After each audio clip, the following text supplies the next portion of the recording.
Or tune in to Travel Pro TV, sponsored by World Travel Inc. and their preferred suppliers. Host Connie Wallace and guests discuss everything travel from local to global. Now, here's Connie and today's guest. Welcome to Travel Pro TV. I'm your host, Connie Wallace. And today we have a returning guest. I'm so glad you could come back to see us again, Geraldine.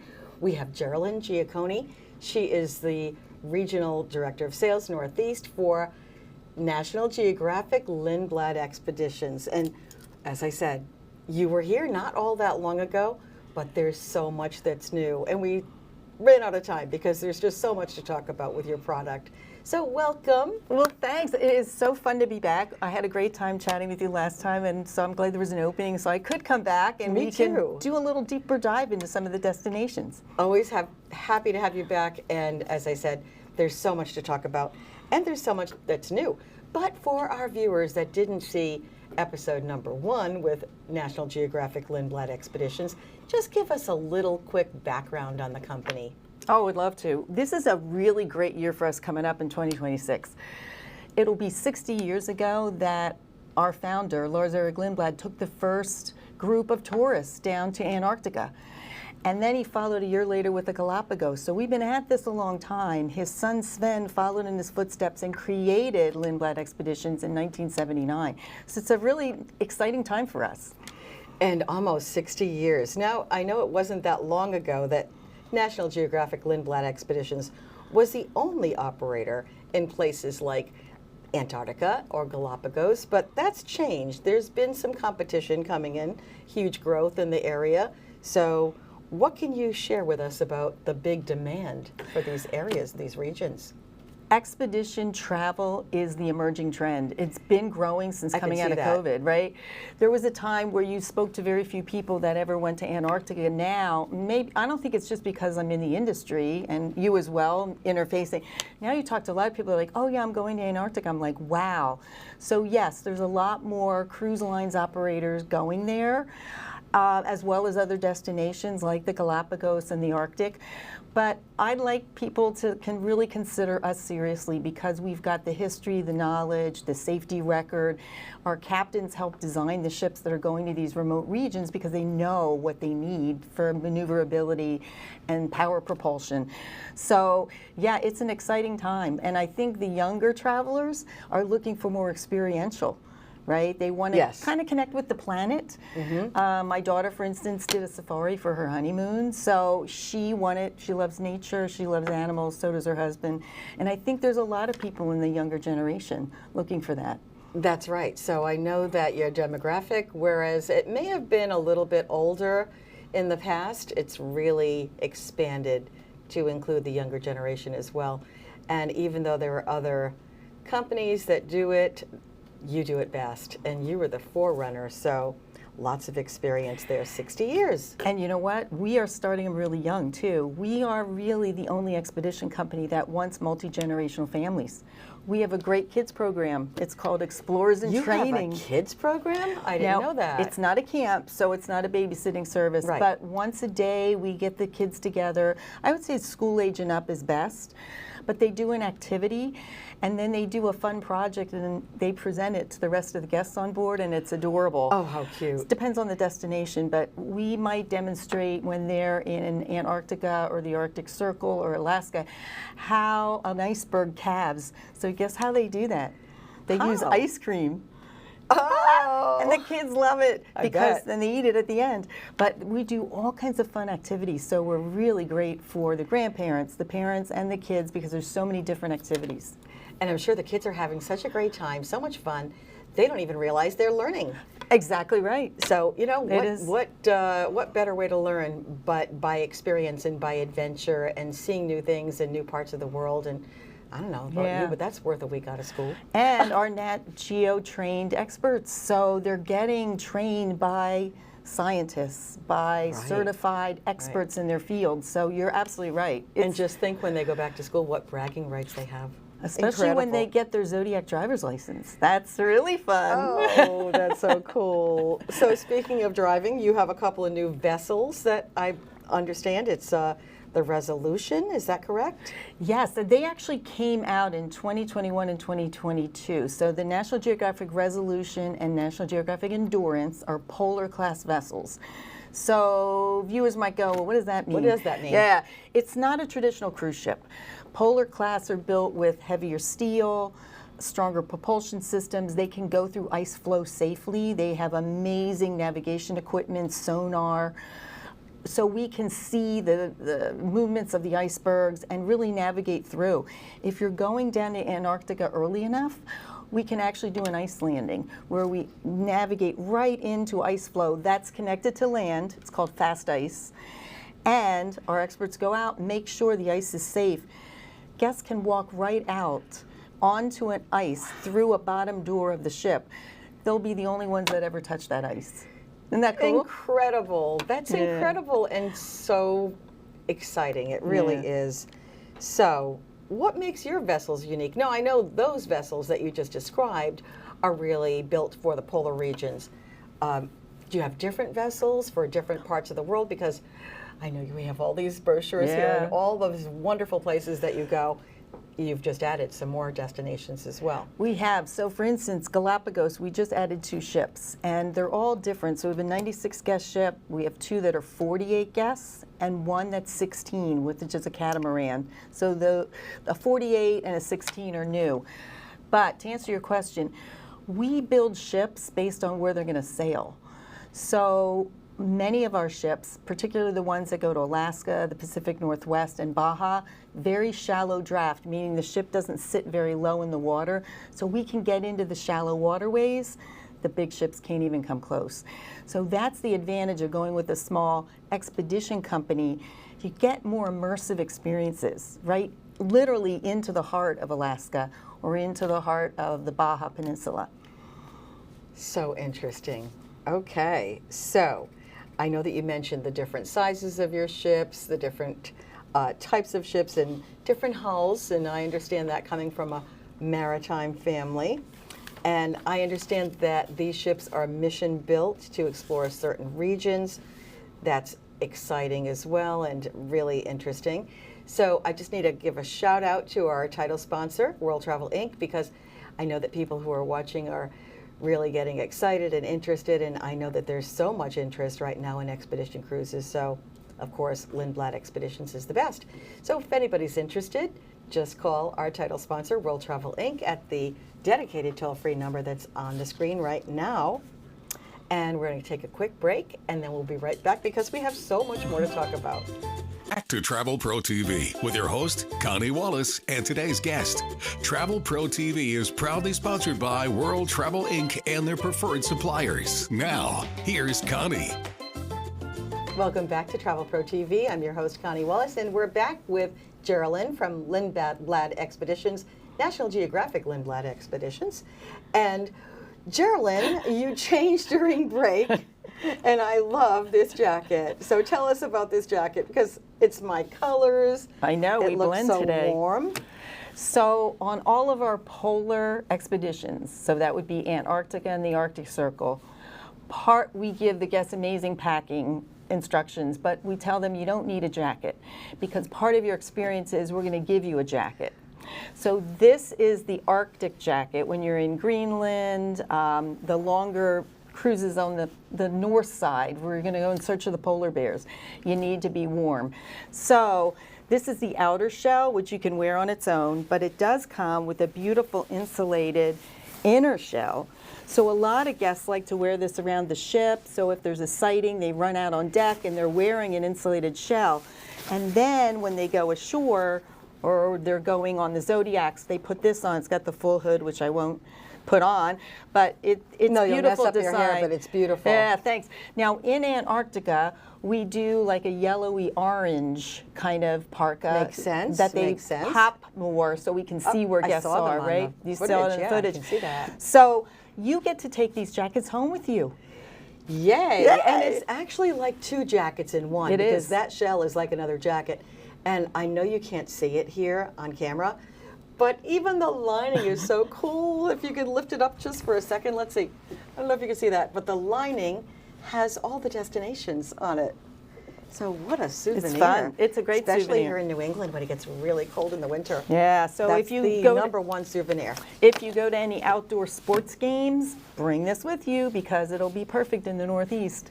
But yeah, it's part of the experience. Now we only do this again on some of the Arctic cruises, so not on Iceland that I'm aware of, unless it combines with Greenland, which is where all the icebergs are.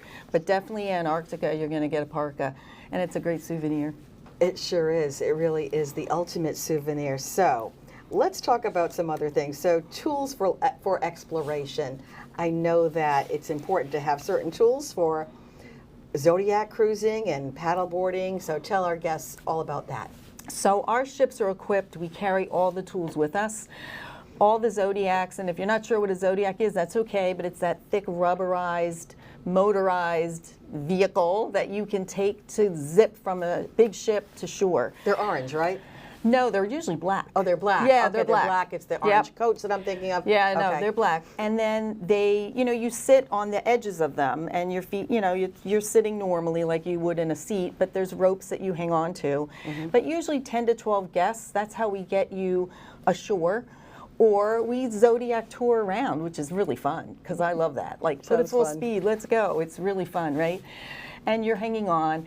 Now, we also, in warm weather places like Galapagos and Baja California, we have the paddle boards, so guests can go out on the stand-up paddle boards. We have kayaks.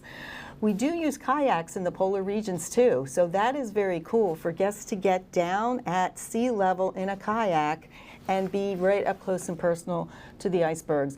You're always escorted by a member of our team. You're never sent out alone. What else? We have snorkeling equipment, so Galapagos again, Baja. Baja. All the equipment. Now, if you have your own, you want to bring it, of course you're welcome to, but we have the fins, the masks, the wetsuits, the little shorty wetsuits, so it's all included. And you don't really sign up. We might ask people to sign up for paddle boards or kayaks just to know how many. Mm-hmm. But it's not a shore excursion that you're paying for. It's part of that expedition experience. So that's all included. It's not, nothing is extra that we just talked about.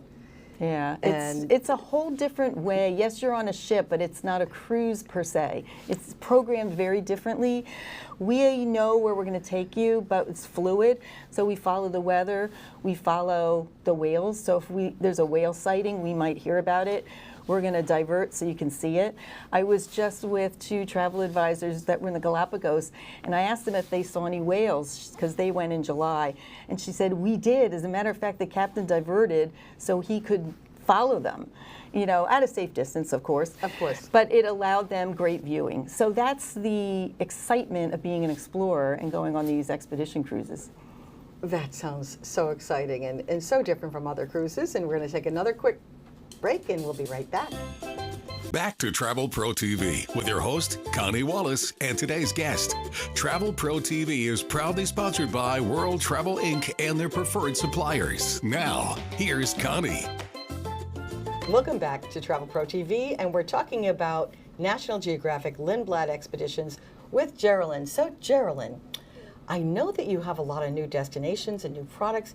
Did I hear you're going to the Azores? Because that is such a very popular and hot destination right now. You heard right. Wow. We're always, as a leader in expedition, we need to follow trends. We want to go where people are interested in going, so we're always looking for new places to explore.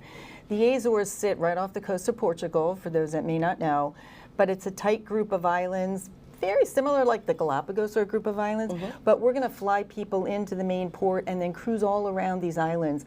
They were all formed by volcanic eruption. It's still a pretty active area, but there's lots of wineries and lots of culture, and it's really a melting pot of cultures that settled there. So anybody that's interested in going to a destination like that, take a look at what we're offering. We have a couple I call them test voyages this summer, or summer coming up in 26. And then for 2027, we have a few more in July, particularly, which is peak season in Europe. But we're excited to go there because there aren't too many operators that can operate there because the ships need to be more shallow draft. But you have those ships with the shallow draft, yep. Drafts, and you can do that. So you mentioned where you fly into, but specifically, where do you fly into? What airport to go to the Azores? You could probably use trips. Lisbon as your main gateway, which is the capital. And then, of course, it sets up a great opportunity to do a pre or post add-on. So if you want to see Portugal, you could do that. Now, I haven't seen the exact itineraries yet. They're on our website, but I don't have them in my head. Right. But many times, and this might be one of them, we're going to organize a group flight from 2 main cities in Portugal over to the islands so that people, that's part of the experience. That's good to know. Yeah. But to getting from the U.S. or your gateway to Portugal would be on your own, which of course World Travel could help coordinate. They can put it all you together. just took the words right out of my mouth. Because the fact that you have this arranged and you provide a group air transportation, some people may not feel 100% comfortable going someplace new by themselves, so that gives them a lot of added security. And again, World Travel Inc., they can all help you. They're trained, totally trained in the product, and their toll-free number is right on the screen. So how do you get to some of these places? Oh, good. I'm glad you asked. So we did the little Antarctica segment before commercial break. Yes, so let's talk about that. Let's talk about that. There's actually, because we have 4 ships there's 4 different ways that you could go to Antarctica. Actually 4. So those polar class ships I talked about, the new ones, they actually sail from Ushuaia, which is the tip of Argentina, and then we sail across the Drake Passage doing the whole upper peninsula of Antarctica. So it's a 12-day program, including pre-hotel in Buenos Aires or Santiago, Chile, depending what ship you're on. Then there's that group flight, right, to get them to Ushuaia, and then we cross. Now, if guests have less time, they can fly over. So they could fly over and then cruise the peninsula and fly back. That's the shortest program. So they would fly directly where? Not directly. But Well, that's a good question, because there's not a major airport on Antarctica. Right. The only people going in and out of there are really scientists and I would researchers. So we use a Chilean airstrip. They have a research base in King George Island. So I just want to be clear, it's not an airport, it's tents. But you land on an airstrip. It's an airstrip. And there we can get you to our ship. So it is weather dependent, because the weather over the Drake can change. So guests need to be prepared always to have trip insurance to cover any interruption, for Trip sure. insurance is very, very important. In fact, it's mandatory as far as I'm concerned. And with a trip like this, again, it's not your traditional cruise. There's no casinos. You're not going to be dressing up for dinner. It's an experience. It's an immersive expedition and an adventure. So Yeah, and you know what? you really do need a travel advisor. You do. Because there are a lot of moving parts, and your travel advisor will help arrange and coordinate everything. And for those of you who are wondering, no, it does not cost more. In fact, That's you right. actually save money when you use a travel advisor. Yeah, and they'll be up to date. Like, there's actually a new requirement for Antarctica and Argentina that guests must have insurance, especially to cover medical, because you're in a wilderness. You're in a remote part of the world. But for instance, Alaska, the other way to get to Alaska, we sail within the heart of Alaska because we can. Our ships were built in the United States, which is very unusual. Oh, it is very Right? unusual. So the benefit is we don't fly a foreign flag, we fly our flag, U.S. So we can sail between Juneau and Sitka. So we can get deep. You're already in Alaska when you fly in, and you're getting to places that probably the big ships don't even do on shore excursions. So again, 100 guest ships max up there, and a whole different feel for seeing Alaska. So you really are getting up close and personal with the animals and the sea life and nature in general. Absolutely. Yes. Let's talk about Baja California a little bit, because that intrigues me.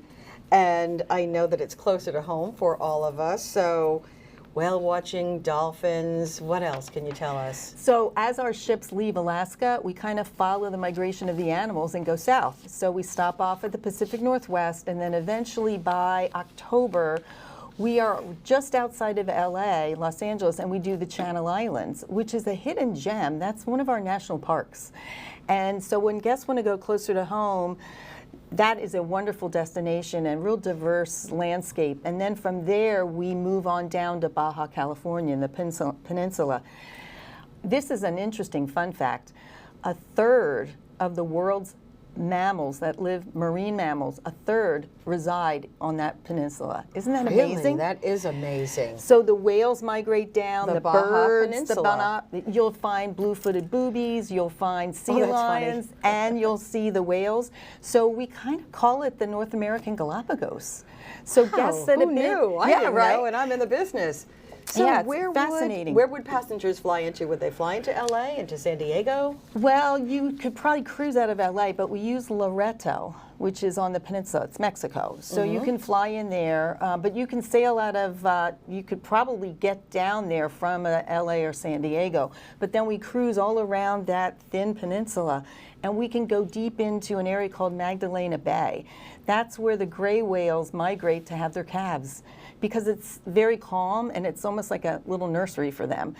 But once the calves are old enough, we sail in there, and those gray whales are fascinating. They're almost friendly. Like, they see the boats and they come up and they want to see who we are. They're curious. Yeah, they're curious. Yeah. And they're not going to upset the boat, but it is just alive with sea life. Dolphins, yes, they're sharks, but not the Not those kind of sharks. dangerous sharks. I mean, I wouldn't get in the water with them, but, you know, not the bad Not ones. Jaws. Not Jaws. But bird life, amazing. And again, all the things that you would see in the Galapagos, a lot of that bird life is here in North America. So We are actually running out of time, so just quickly, tell me about, you have to come back again, the new destinations, Peru, India, Indonesia. Yeah, we charter, we have to go. we charter ships that we don't own that can get to these places. But just please call World Travel or your travel agent if you have one and learn more. We'd love to have you come and sail with us. World Travel Inc. has travel advisors who are fully educated and trained in this brand. So thanks for joining us, and thank you, Geraldine, from National Geographic-Lindblad Expeditions. I'm Connie Wallace. See you next time on Travel Pro TV.